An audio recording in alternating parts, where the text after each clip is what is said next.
माननीय supreme court ने एक अपने लैंडमार्क जजमेंट में कहा है कि जो लोग हिंदू धर्म छोड़ के जाएंगे उनको एससी का फ़ायदा नहीं मिलेगा। यानी जब तक वो भारतीय पंथ को मानते हैं, जब तक वो सनातन धर्म में हैं, जब तक वो हिंदू धर्म को मानते हैं, बौद्ध पंथ को मानते हैं, सिख पंथ को मानते हैं, जैन पंथ को मानते हैं, तब तक उनको एससी का फ़ायदा मिलेगा। जो शेड्यूल कास्ट को मिलने वाली जितनी भी सुविधाएं हैं उन सब का फ़ायदा मिलेगा। लेकिन जैसे ही वो हिंदू, जैन, बौद्ध, सिख से बाहर निकल जाएंगे, यानी कोई विदेशी रिलीजन फॉलो कर लेंगे, इस्लाम फॉलो कर लेंगे या क्रिश्चियनिटी फॉलो कर लेंगे, जो भी भारत के बाहर के मज़हब हैं, भारत के बाहर के रिलीजन हैं, अगर उनको फॉलो करेंगे तो उनका शेड्यूल कास्ट का दर्जा ख़त्म हो जाएगा। लेकिन माननीय सुप्रीम कोर्ट ने अभी शेड्यूल ट्राइब के बारे में ऐसा कुछ भी नहीं कहा है। इसलिए मेरा सरकार से निवेदन है कि तत्काल एक नोटिफिकेशन लाके इसको भी क्लियर कर दें कि जो हिंदू, जैन, बौद्ध, सिख जो शेड्यूल ट्राइब का लाभ ले रहे हैं, जैसे ही वो विदेशी पंथ में जाएंगे, जैसे वो क्रिश्चियनिटी अडॉप्ट करेंगे या इस्लाम अडॉप्ट करेंगे, वैसे ही उनका शेड्यूल ट्राइब का भी दर्जा ख़त्म हो जाएगा।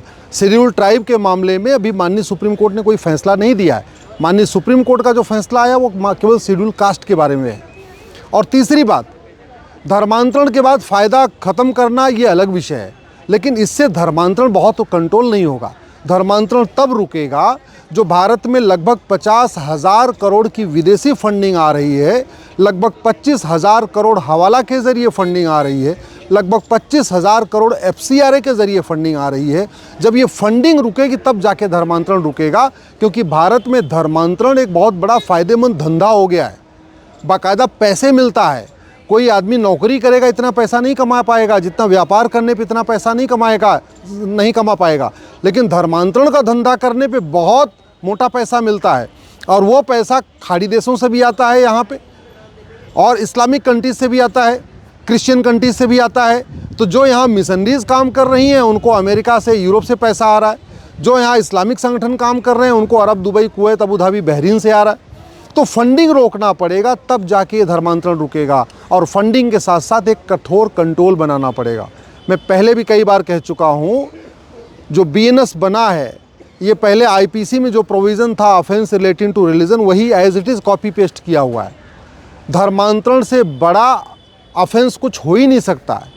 तो सबसे पहली आवश्यकता ये है कि बीएनएस में या तो नया चैप्टर जोड़ा जाए ऑफेंस रिलेटिंग टू कन्वर्जन, नहीं तो जो बीएनएस में चैप्टर है already offence relating to religion, उसी को चेंज करके, उसी में थोड़ा मॉडिफिकेशन करके धर्मांतरण को भी सीरियस क्राइम डिक्लेयर किया जाए कि जो आदमी विदेशी पंथ में जाएगा, चाहे वो इस्लाम में जाएगा, क्रिश्चियनिटी में जाएगा, उसको कठोर दंड की व्यवस्था करनी पड़ेगी, तब धर्मांतरण रुकेगा। धर्मांतरण तब रुकेगा जब इसको राष्ट्र की सुरक्षा के लिए खतरा घोषित करेंगे और धर्मांतरण कराने वालों पे नेशनल सिक्योरिटी एक्ट लगवाएंगे। धर्मांतरण तब रुकेगा जब इसको अनलॉफुल एक्टिविटी डिक्लेयर करेंगे और धर्मांतरण कराने वालों और उनके मददगारों पे यूएपीए लगेगा। धर्मांतरण तब रुकेगा जब इसको हमें ऑर्गेनाइज क्राइम डिक्लेयर करेंगे। बीएनएस के सेक्शन 111 में ऑर्गेनाइज क्राइम डिक्लेयर लिखा हुआ है, लेकिन उसमें कन्वर्जन को ऑर्गेनाइज क्राइम डिक्लेयर नहीं किया है, जबकि कन्वर्जन सबसे बड़ा ऑर्गेनाइज क्राइम है। तो सेक्शन 111 बीएनएस का है, उसको बदलना पड़ेगा, उसमें कन्वर्जन को भी ऑर्गेनाइज क्राइम डिक्लेयर करना पड़ेगा। धर्मांतरण से बड़ा एक्ट ऑफ टेररिज्म कुछ है ही नहीं है। अपने आप में ये आतंकवाद से भी ज़्यादा खतरनाक है। और एक्ट ऑफ टेररिज्म बीएनएस के सेक्शन 113 में है, लेकिन एक्ट ऑफ टेररिज्म में कन्वर्जन को हमने शामिल नहीं किया है।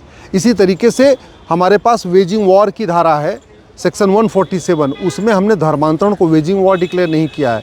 सेक्शन 152 बीएनएस में बहुत साफ साफ लिखा हुआ है कि जो अपराध हमारी एकता के लिए खतरा हो, अखंडता के लिए खतरा हो, राष्ट्रीय सुरक्षा के लिए खतरा हो, संप्रभुता के लिए खतरा हो, वहाँ पे सेक्शन 152 लगता है। लेकिन उसमें भी नहीं लिखा हुआ है कि धर्मांतरण हमारी एकता, अखंडता के लिए खतरा है, धर्मांतरण हमारी संप्रभुता के लिए खतरा है, धर्मांतरण हमारे डेमोक्रेसी के लिए खतरा है, धर्मांतरण हमारे संविधान के लिए खतरा है। धर्मांतरण से सोच बदलती है, धर्मांतरण से विचार बदलता है, धर्मांतरण से राष्ट्रांतरण होता है, धर्मांतरण से वेशभूषा बदलती है, धर्मांतरण से खान पान बदलता है, धर्मांतरण से सोच सब कुछ बदलता है। धर्मांतरण से कायदे से आप देखिए तो धर्मांतरण से राष्ट्रांतरण होता है। लेकिन अब तक कानूनी तौर पे न तो हमने धर्मांतरण को राष्ट्र की सुरक्षा के लिए खतरा घोषित किया, न हमने धर्मांतरण को देश की एकता अखंडता के लिए खतरा घोषित किया, न धर्मांतरण को हमने भारत की संप्रभुता के लिए खतरा घोषित किया, न हमने धर्मांतरण को ऑर्गेनाइज क्राइम डिक्लेयर किया, न हमने धर्मांतरण को एक्ट ऑफ टेररिज्म डिक्लेयर किया, न हमने धर्मांतरण को कराने वालों न तो धर्मांतरण खिलाफ हमने बीएनएस में कोई एक नया चैप्टर जोड़ा,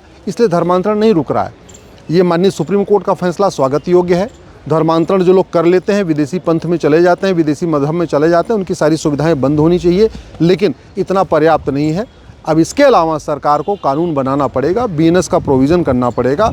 जिस दिन भारत में एक कठोर धर्मांतरण नियंत्रण कानून बन जाएगा, जिसमें 100% प्रॉपर्टी जब्त करने का प्रावधान होगा, सिटीजनशिप खत्म करने का प्रावधान होगा और कम 1 साल के अंदर कम से कम 10 से 20 साल की सज़ा देने का प्रावधान होगा, तब जाके धर्मांतरण रुकेगा। नहीं तो जब तक फंडिंग आ रही है धर्मांतरण चलता रहेगा, जब तक कानून नहीं बदलेगा धर्मांतरण चलता रहेगा।